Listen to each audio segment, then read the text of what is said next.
Em casa com a Oncocamp novamente, hoje com a participação do oncologista Dr. Guilherme Rede e da hematologista doutora Gislaine Duarte. Eles vão falar um pouco de como é que foi essa travessia da pandemia, isolamento, e mostrar um pouco da rotina deles como pessoas e não como médicos. Então, bem-vindos, doutor Guilherme, doutora Gislaine, boa tarde para vocês. Boa tarde. Boa tarde, Tati. É um prazer estar aqui. O prazer é nosso. nosso. Em casa. Doutora Gislaine, mulher, mãe, médica, a vida não é fácil. Como que foi para você passar por todo esse período de crise, de isolamento? Eu sei que os médicos acabaram não tendo esse tempo, né, de isolamento em casa. Mas como foi se adaptar com essa nova rotina? Na verdade, a gente não parou as atividades, a gente teve que se adequar a essa nova situação, né? Que na verdade é uma situação que a gente não tem conhecimento do tamanho desse vírus, né? E de tudo que ele pode causar. Então, o sair de casa e voltar para casa é uma coisa que preocupa muito, porque você fica pensando aonde você pode estar se contaminando. Então, a gente teve que criar, de repente, um monte de hábitos, né, de você ter álcool gel em tudo, né, na bolsa, no carro, né, de você chegar no trabalho e proteger os seus pacientes, quem são aqueles que você pode atender, quem você não pode. E o retorno para casa também uma outra rotina, né? Eu deixei de, por exemplo, ir ao supermercado, né? Porque eu também posso ser um vetor, né? Então, em casa a gente organizou de modo que, né, o meu marido vai ao supermercado e eu chego em casa, tem toda a rotina para poder entrar em casa, né? Tomar banho no banheiro de fora, não entrar com o sapato de fora para dentro de casa e toda essa rotina, não deixar o filho beijar a hora que você chega em casa. Então, foi um aprendizado, assim. Eu acho que a gente vai ser pessoas diferentes depois de tudo isso. Você, doutor Guilherme, também é pai, também mudou-se a rotina com certeza, por mais que a gente fala que os homens acabam sofrendo um pouco menos, né, com essa questão de trabalhar com filhos, com casa, mas com certeza sua rotina também foi alterada. Conta pra gente como é que você sobreviveu a isso. É isso mesmo, Tati. Bom, a Gi já comentou, mas eu acho que quando começou a acontecer, né, e gerou até muito pânico na população e todo mundo começou a ficar em casa, nós não ficamos em casa, né, a gente não podia parar. Então, primeiro era sair de casa com o cuidado e aquela atenção do desconhecido, né, como seriam as coisas, né.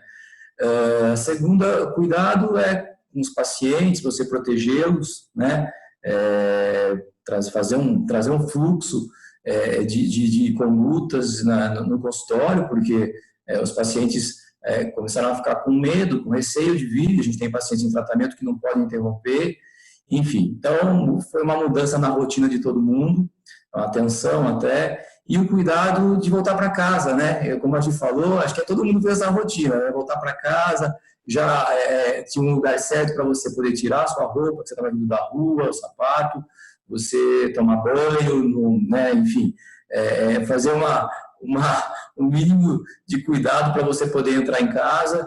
E eu tenho 3 filhos pequenos, né? O maior tem 8 anos, e aí você não poder ter aquele afeto que você está acostumado, né, que é abraçar, beijar. Nós brasileiros já somos assim, né? E aí a gente explicou para as crianças, então eles ficavam me olhando até lá em casa, meio assim. Teve um dia até que o Gabriel perguntou para mim, o meu mais velho de 8 anos, se eu ainda estava com coronavírus, né? Porque ele não chegava perto, né? Até o rapaz sabe, eu nunca tive coronavírus, né? Então, essas mudanças de rotina, de lavar a mão, que é uma coisa que a gente já deve fazer, e a gente mesmo na área da hemato e da oncologia já tem um hábito maior de ter esse cuidado, né? Já faz parte, né? Mas a gente começa a prestar muito mais atenção, até no supermercado, como a gente falou, chega em casa, todo mundo está fazendo, né? E passa álcool em tudo. Então, mudou essa rotina drasticamente, eu acho, viu? É isso, mais ou menos. Na realidade, eu acho que mudou para todo mundo, né? Eu acho que a gente está ficando É, neurótico, né? Com essa questão de proteção, exatamente. de excesso de zelo, né? Exato, E exato. agora com essa retomada, né? A gente sabe que a retomada ainda é gradual, ela tem que ser ponderada, mas como que você está enxergando esse retorno, doutora Gislaine? Você que está em contato aí no consultório, isso tem que ser feito com cautela. Qual a sua opinião aí a respeito desse retorno? Então, eu acho que, apesar de Campinas e região ter, ter feito o afastamento bem no início, a gente fez um início, mas assim, acho que a gente não foi tão, a gente foi rigoroso, né, no primeiro mês e depois houve uma liberdade assim, meio assistida, mas eu acho que daí deixou de ser efetivo, né? Agora, realmente, aqui em Campinas, que os hospitais públicos estão cheios, estão aumentando o número de casos nos setores privados, e aí é justamente nesse momento que o comércio abre, todas as atividades são liberadas. Então, eu acredito que não seria o momento de retornar às atividades nesse momento, porque, na verdade, abriu agora, daqui 14 dias a gente vai ver qual é o resultado disso. E na situação de hoje, a gente já não tem mais gás nem no serviço público, principalmente, e no setor privado, os hospitais já estão mais cheios. Então, eu acho que não seria, nessa época de subida ainda do número de casos, o momento de permitir essa liberdade, né? Eu acho que teria que, infelizmente, para a nossa economia, seria bem-vindo, mas para a saúde, eu acho que nesse momento o principal é a saúde. Eu acho que ainda deveria continuar esse distanciamento social, e que é muito importante, né? A higiene, né? E o distanciamento social, senão a gente não vai ter bom resultado, né?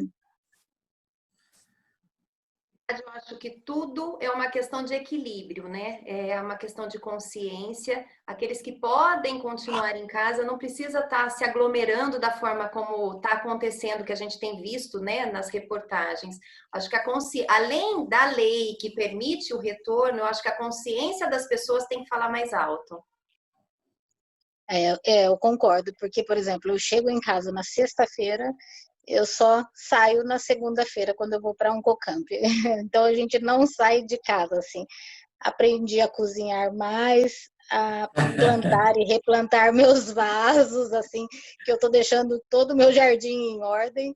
Então a gente tem que achar atividades que nos dê prazer, tranquilize a nossa alma, né? Que a nossa missão é sair vivo de tudo isso, e a gente tem que fazer a nossa parte, né? Então eu acho que a gente acaba ficando em casa, conhecendo mais nossa casa e se redescobrindo, né, numa época tão difícil. E para você, doutor Guilherme, como que você está acompanhando aí esse retorno? Também tem medo, tem receio, dê seu ponto de vista como oncologista? Eu acho que teve uma coisa que foi falado que o Brasil é um país continental, né? Então, o que aconteceu? O país parou de uma vez, tinha muitos lugares que não tinham nenhum caso confirmado, né? E o que aconteceu? Aí a gente já está há mais de 2 meses parado, e aí começou a acontecer de forçar a ter que voltar a economia, né, a andar. E só que aí a gente começou a ver um aumento no número de casos que veio depois, como foi falado, que o Agi falou também, né? O interior começou a ter casos mais tarde do que a capital, do que o litoral e do Nordeste, principalmente, aconteceu bastante em Manaus e Rio de Janeiro, mas o interior, a princípio, parecia que ia ser tranquilo, né? Porque parou tudo e a gente não tinha tanto caso. Só que o Brasil tem um tamanho gigante e os casos vão acontecendo em momentos diferentes, né? E me parece que agora, bem no momento que a gente está com muitos casos, está acontecendo essa abertura que a gente só começa a imaginar que os hospitais estão ficando mais cheios. A gente sabe que o SUS atende 75% da população e tem menos de 50% dos leitos, né? Então, já se trabalhava num volume de pacientes antes da pandemia chegar. Naturalmente, os hospitais estão cheios, né? São cheios. E a gente agora tem uma doença nova, né, com um fluxo maior de necessidade de pacientes que precisam de UTI, inclusive, e a gente está abrindo, né, reabrindo o comércio, me parece, por uma necessidade da economia ter que andar, mas nós, como médicos, ficamos muito preocupados, porque, como a gente falou, acho que daqui a 14 dias a gente vai saber o que essa abertura agora vai ocasionar no momento em que a gente já está vendo os hospitais ficarem cheios, entendeu? Então, isso é preocupante. Bom, então eu agradeço aí a participação de vocês, de terem tirado um tempinho aí em casa, né, para poder dar o depoimento de vocês para todo mundo que assiste, porque eu acho que não é fácil, a gente acaba vendo muitas matérias, reportagens que são fakes, né, de números, que às vezes são exorbitantes, outros são muito pequenos, e a gente, na realidade, fica sem base para ter a nossa opinião. Então, vocês que estão dentro dos hospitais, falando, dando depoimento, acho que fica o alerta, né? Dá um Cocamp, da equipe um Cocamp para todo mundo, que permaneçam em casa aqueles que possam ficar em casa, que tenham consciência em termos de álcool em gel, de entrar dentro de casa, de sair somente se tiver necessidade. Eu acho que aqueles que não podem, né, por questão de economia, por questão pessoais, né, que retornem, porque também não tem outra alternativa. Mas aqueles que possam, que não saiam simplesmente para comprar um móvel ou comprar uma roupa, né, que isso pode esperar. Acho que vocês estão de acordo. Super de acordo, Tati, assim, e o que eu gostaria de reforçar para os nossos pacientes, né, que é importante todo esse cuidado, mas são pacientes que já tomam esse cuidado no dia a dia. Então, eu sempre brinco com os meus pacientes, vocês estão guardadinhos em casa, e eles falam, doutora, né, essa quarentena para mim não mudou tanto, porque os nossos pacientes, eles realmente se cuidam, né, e isso não é um peso para ninguém, na verdade, a gente tem que aprender as lições que a vida nos ensina, né, então, eu acho que é importante, como você falou, quem puder fique em casa, a gente que tem que sair vai fazer a nossa parte nesse cuidado, né? E logo isso vai passar se todo mundo colaborar, né? A gente vai passar isso e isso vai servir de lição futuramente. Eu acho que é isso, a gente vai passar por isso, vai sair dessa. E lembrar também que não são todos os pacientes com diagnóstico de algum tipo de câncer que têm um risco aumentado, né, Gi? A gente sabe que alguns pacientes com doença hematológica, alguns pacientes com câncer de pulmão, pacientes com quimioterapia imunossupressora, sim, têm um risco maior, mas não são todos os pacientes que têm um risco maior. Existem pacientes com diagnóstico que, dependendo do tratamento que ele está fazendo, ele tem um risco igual a uma pessoa que não tem o diagnóstico, uma pessoa, enfim, que tem como uma população normal, né, Gi? Então, acho que isso é importante, né? E dizer uma coisa, a pandemia vai passar, mas a gente não pode parar. Eu acho que no começo a gente teve os pacientes tinham muito medo de vir e queriam até interromper tratamento.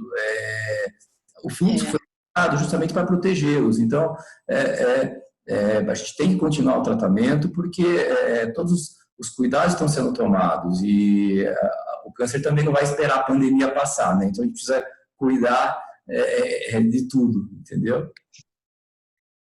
Importante esse alerta, né, aos pacientes que o tratamento de câncer, o tratamento oncológico, ele não pode ser interrompido, né? Então, às vezes ficam com medo, mas tem que ser superado e a clínica está toda equipada com todos os protocolos de segurança para garantir exatamente que ele não pegue, né, esse vírus no próprio no consultório ou até mesmo dentro da clínica fazendo o tratamento. Então, a gente, inclusive, ganhou aí a declaração da prefeitura que nós somos o estabelecimento responsável, né? Então, isso garante a segurança do paciente. Então, muito obrigada, por vocês terem tirado um tempinho aí para falar com a gente e continuamos na linha de frente e muito obrigada por vocês terem participado. Agradeço. Agradeço também.